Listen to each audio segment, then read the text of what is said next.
And then if you come here, you'll see there's 2 sets of steps. Deborah Trestman shows me the path from the synagogue through her backyard, which dozens used to flee, screaming and crying.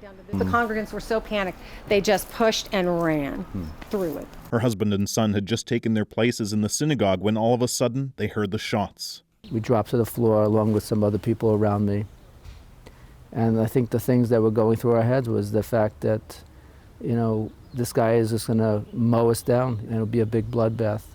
A young man had stormed into the synagogue with an assault rifle, shooting 4 people, including the Trestmans' longtime friend, 60-year-old Lori Kay. She was afraid the shooter would hurt my daughter and some of the kids or the rabbi, and she jumped in front and yelled, "Stop."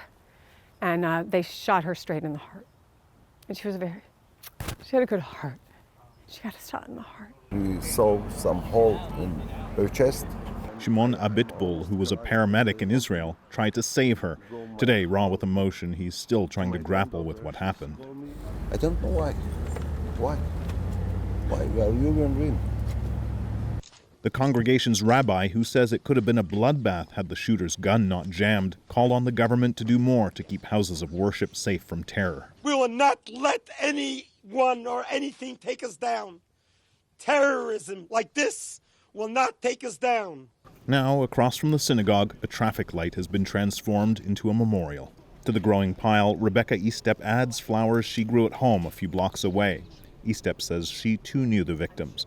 This, the latest in a string of attacks on places of worship around the world, has left her shaking her head. It's just a sad commentary on how so many people feel disenfranchised right now. At the Trestmans, 2 neighbors come over for a hug. The only way to heal, they say, is to reject the hate that darkened the door of their synagogue. We can bring lightness to the darkness of these kinds of acts by doing one more random act of kindness. By showing more love, he says, we can stop even the most evil things in this world.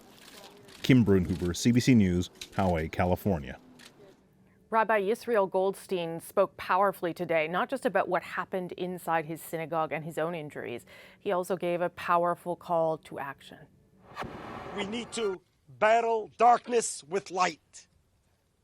No matter how dark the world is, we need to think of light. A little bit of light pushes away a lot of darkness. A lot of light will push away much more. And the Rabbi would say, we all need to teach everyone, no matter what religion you're from, we need to do random acts of kindness. We need to tilt the scale. There's so much darkness now in the world, but you and I have the ability to change. I will never forget yesterday. My missing finger will forever scar me physically, but it's going to remind me how vulnerable we are and also how heroic each one of us can be. This Friday night, this Saturday, go to your synagogue. We need to fill up those rooms.